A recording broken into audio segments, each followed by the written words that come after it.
So guys, so pang 5 araw niya na. Niligaw ko siya ng damit. Kasi nilalamok siya. Ayan, nagpupuna naman siya. Ayan, tatanggalin ko yung damit para makalakad. Paikutin ko muna siya dito. Para marelak-relak siya. Ayan siya dun. Patay tayo dyan.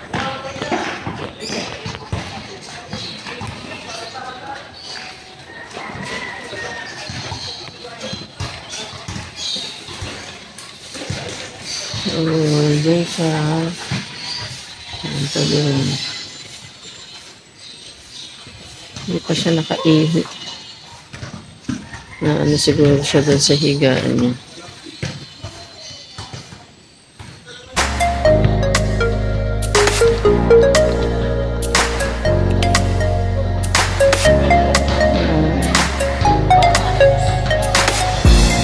So, pinakawalan ko muna siya.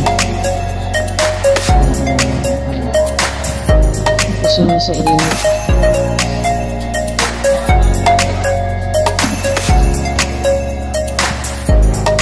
Diyan ka muna, ha? Mamaya tayo lalabas. Magagayin pa. Diyan yung ano. Diyan. Babalutan na natin yung dito. Dahil yung consolid. Pang 5 days po yun. Yan ang pang matad dito.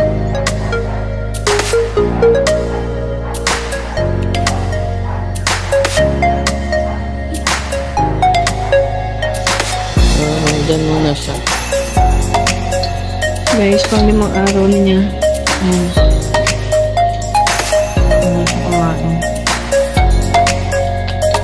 Pinapa, para maubos.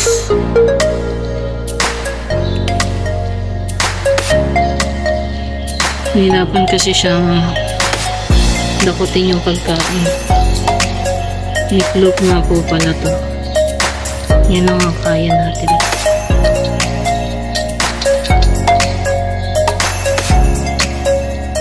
Pero kung may mag-i-sponsor para mapakain natin, matulungan natin ng pagaling siya ng maayos.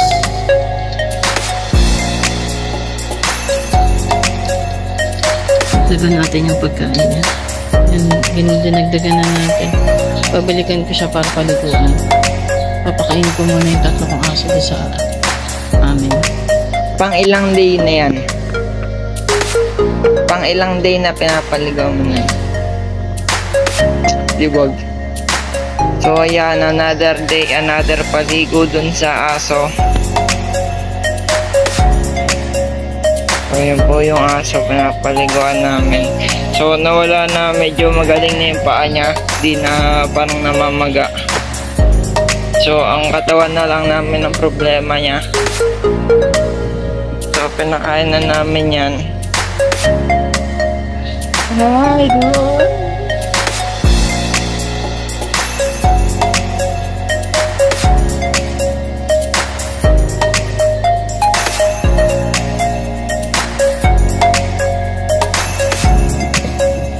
Seconds ah.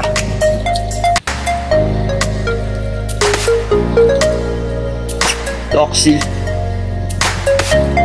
Ganda ng balibo nyo.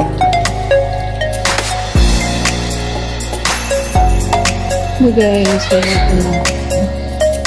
Kumain. Buong yung kanyang poop. Para madilaw pa rin yung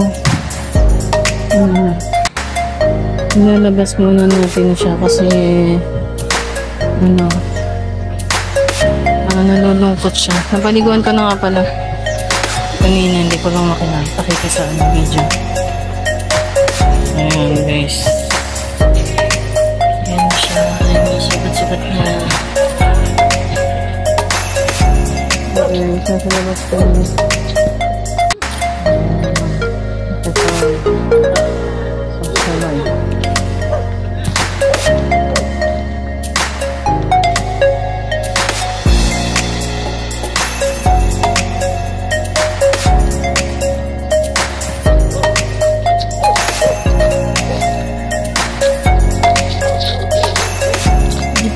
Sa labas. Ikutin mo nga doon. Hayaan mo na siya maglakad.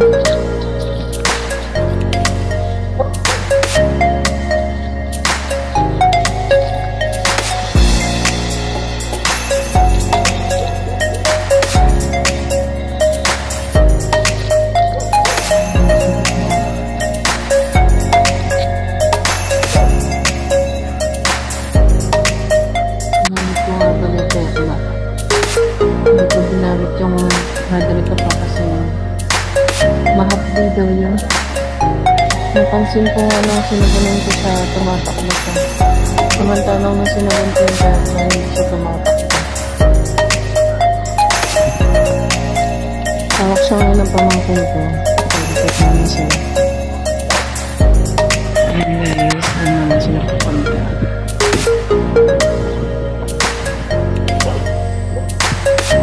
Oras na 5:45 na ng hapon. So nilabas na muna natin siya para at least ma-enjoy niya man lang yung buhay niya. Ika-ika pa siya maglakad. Nalulungkot siya doon, mag-isa lang siya eh. Hindi na pumapasok yung dalawang aso. Natakot na sa kanya doon sa clubhouse. Naaway siya ng dalawa. Ayaw nang pumasok sa loob. Hindi pa naman naulan kaya okay lang na nasa labas sila. Naghahanap siya ng palaka ngayon. Kagabi umikot kami rito, nakakita siya malaking palaka. Dinakot niya agad. Sinubo niya. Pinilit ko siyang hinahin para at least mabitawan niya, kaya nabitawan naman. Kawawa naman yung palaka, may buhay din.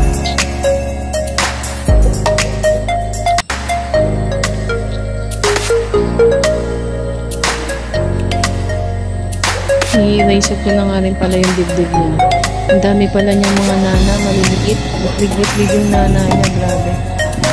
Tagong-tago dun sa balahibo na nakakagulat. Yan.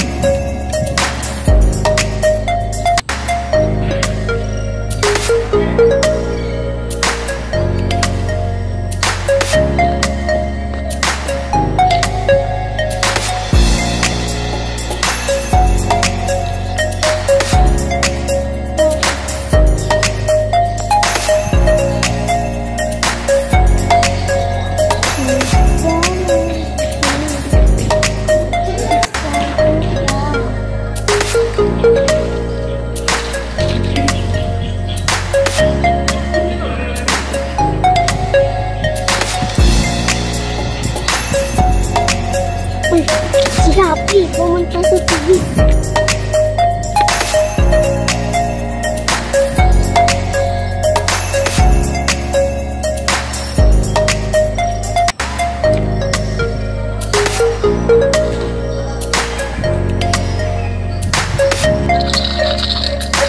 Mas gusto ko na nilang dog food.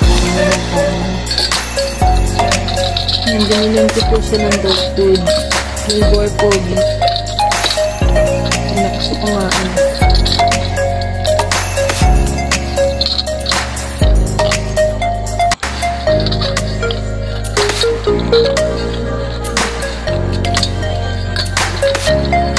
Kaya hindi ko nagbigay ng dog food sa akin.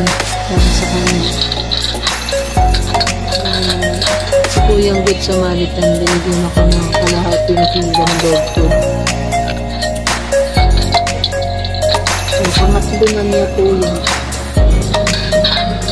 Yung gabi. Pangatlong cup na niya. Grabe gutom na gutom siya.